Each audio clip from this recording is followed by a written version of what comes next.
Hoje, nos jornais, é inevitável falarmos do relatório do Banco de Portugal. É um dos assuntos que escolhe para hoje. Eu acho que é claramente um dos temas do dia, que foi gerado ontem pelas previsões que o Governo do Banco de Portugal anunciou no Parlamento. E é curioso olhar para os jornais e ver que todos eles trazem este tema, salvo errar apenas uma exceção, mas pegam em aspectos distintos.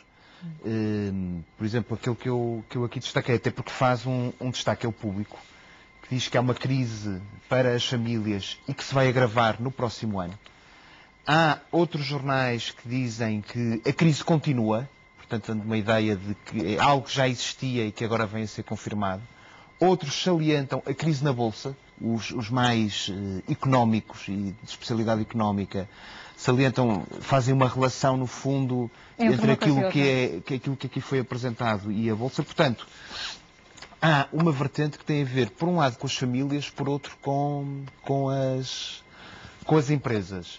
E os destaques demonstram que as previsões são previsões que estão, aliás, na ordem daquilo que, por exemplo, é previsto pelo FMI. E, normalmente, o FMI é sempre a organização mais pessimista relativamente àquilo que vai suceder na economia. Que há uma grande baixa na previsão de crescimento da economia. É preciso ver que a última previsão do Banco de Portugal é na ordem do crescimento de 2%, agora passa-se para 1,2% e no próximo ano para 1,3%.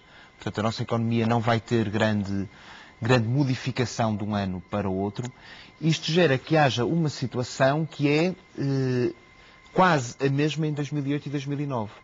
E por isso mesmo, há também num outro jornal um elemento que é curioso, que é uma entrevista do ministro Pedro Silva Pereira, onde, por assim dizer, já fica marcado algo que tem sido normal por parte deste, é o Diário Económico, por parte deste responsável do Governo, já fica marcado aquilo que será, no fundo, muito do discurso que o Partido Socialista vai fazer durante o próximo ano. E um dos planos que é curioso, olhando para os jornais de hoje, é a diferença entre aquilo que é o discurso político hoje e aquilo que ele era, por exemplo, em janeiro, ou até há menos tempo. Ontem o Primeiro-Ministro faz um conjunto de declarações em que diz que já estava à espera deste género de notícias. Pois, curiosamente, este é o Governo que mantém uma previsão de crescimento de 1,5% para a economia, acha normal que se preveja abaixo.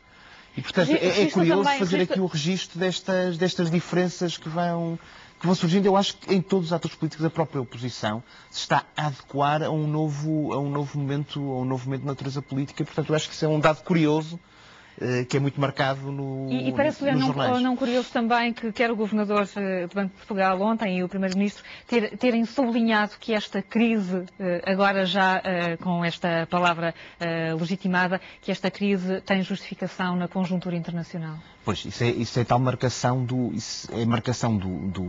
discurso político e é aquilo que vai ser discutido.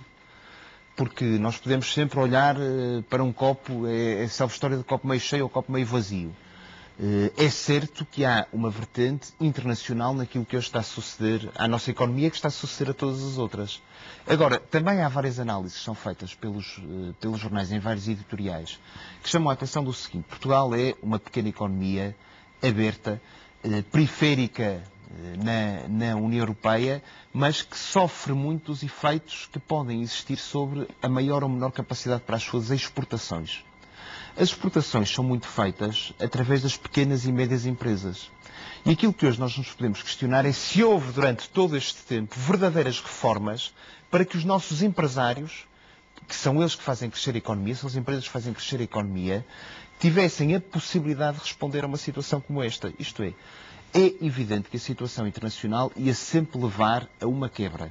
A dúvida é sobre a dimensão da quebra. Se nos estivéssemos preparados como devíamos, se hoje em Portugal o estado da justiça fosse outro, e o tema da justiça também está hoje nos jornais, se tivéssemos um sistema fiscal mais preparado para esta situação, relações laborais num plano diferente e mais flexibilizadas, é uma discussão que também se vai fazer para o futuro, tem a ver com o Código Laboral, mas será que este Código Laboral de facto está a reformar as relações de trabalho?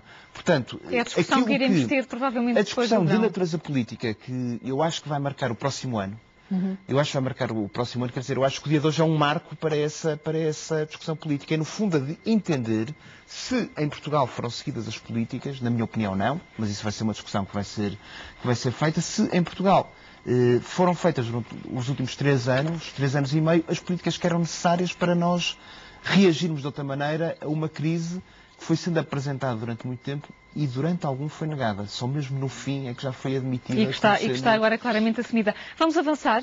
Que outros temas destaca? Qual é a próxima notícia que sublinha? A próxima notícia que eu sublinhei é uma notícia que vem no Correio da Manhã de hoje, e que tem a ver, é o título, Metralhadoras roubadas à PSP. E depois também uma referência com fotografia a que 90% dos moradores da Quinta da Fonte recebe subsídios e, portanto, ainda a questão da Quinta da Fonte, que é algo que tem marcado o espaço noticioso, não apenas neste dia, mas nos últimos dias, desde a passada sexta-feira, desde que a SIC transmitiu as imagens que foram conhecidas, que tem sido, de facto, um dos temas que tem sido... E associa estas duas notícias, o desaparecimento de metralhadoras e os acontecimentos no bairro da Quinta da Fonte? Não, eu associo pelo seguinte, associo porque a questão da segurança tem que ser tratada seriamente em Portugal. É evidente que situações como aquela que vivemos na Quinta da Fonte têm uma marcação de natureza social que é evidente e que tem que ser tratada entre o Governo e as câmaras municipais. Isso é óbvio.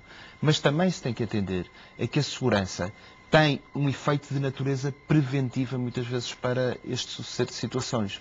E nós hoje, nas grandes áreas metropolitanas, temos situações difíceis relativamente ao policiamento nas áreas metropolitanas de Porto, Lisboa e Setúbal.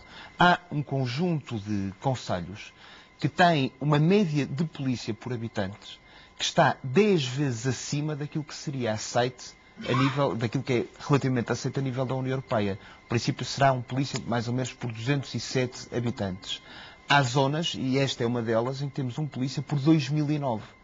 E, portanto, nós temos que atender que o fator de segurança, e eu acho que as imagens foram transmitidas, o acompanhamento tem sido feito pela comunicação social, tem sido marcante para que as pessoas também se apercebam da importância destes temas e da relevância que tem que o Estado, eu acho que é uma daquelas matérias em que o Estado da Administração Central tem mesmo que assumir as competências e tem mesmo que ter uma política muito marcada, quer em relação aos efetivos, quer em relação à sua forma de atuação, para que as pessoas se sintam seguras. Isto é, o chamar de atenção para isto deve ser feito com um plano positivo para que seja possível que as pessoas se sintam mais seguras do que aquilo que se tem hoje em dia. Vamos avançar para outra notícia que destaca rapidamente a questão, esta novela Futebol Clube do Porto na Liga dos Campeões ou não. Ontem parece que definitivamente ficamos a saber que sim. Eu aqui destaco, devo assumir num plano subjetivo com alguma satisfação. Normalmente os políticos não têm clube ou dizem que não têm, eu tenho. E ontem fiquei satisfeito com esta notícia. Agora, eu não sei se estamos perante o fim daquela que gera uma longa história. Porque o futebol envolve muitas paixões. Os responsáveis do futebol têm cada vez mais essa noção.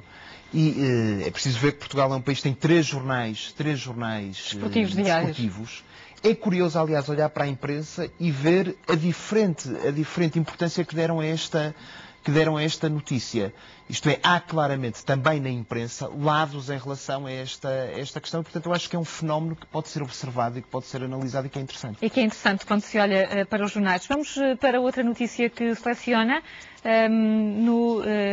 no Público, Serralves. Serralves, muitas vezes não se dá grande importância a algumas notícias. Eu acho que estes espaços como a revista da imprensa devem chamar a atenção para algumas notícias que podem passar despercebidas. E o título do Público é: uma arquiteta de culto vai projetar o polo em Serralves, em Matosinhos, Kazuyo Sejima, uma arquiteta japonesa. Eu acho que esta notícia serve para salientar todo o trabalho que tem sido feito em Serralves, em que se destaca evidentemente o Presidente de Serralves, o Dr. António Gomes Pinho, bem como o Programador Cultural, João Fernandes, porque Serralves tem hoje um papel extraordinariamente importante no chamar a atenção para a cultura, muitas vezes até chamar a atenção não apenas a nível interno, como também a nível internacional. É fácil estar-se em Serralves e ouvir outras línguas, para além do espanhol, portanto, português, espanhol e outras. Portanto, Serralves é a demonstração de que é possível, no plano da cultura, chamar-se pessoas mais jovens para para situações para as quais não tinham grande atenção, ser, por assim dizer, contemporâneo. Eu acho, com toda a sinceridade, que o exemplo de Serralves, aquilo que a sociedade civil fez, a forma como a própria cidade se junta a Serralves e todo o país, é demonstrativo de que um país, mais uma vez um país periférico, pode ter centros, são centros muitíssimo importantes e centros que têm uma relevância grande a nível internacional. E agora, esta expansão para um outro concelho, para Matosinhos, com um novo centro de multifunções, chamando mais uma vez existindo já o interesse por parte de arquitetos de culto, como é o caso, de estarem a trabalhar em Serralves, em Portugal. Eu acho uma instituição muito dinâmica. Em dia em que nós falamos de crise, é também importante chamar a atenção para estes pontos positivos. Dr.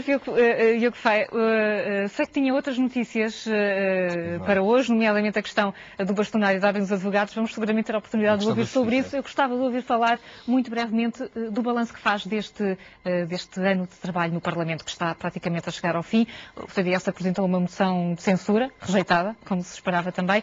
Como é que foi o trabalho perante uma maioria absoluta? Foi aquilo que, de certa forma, se esperava.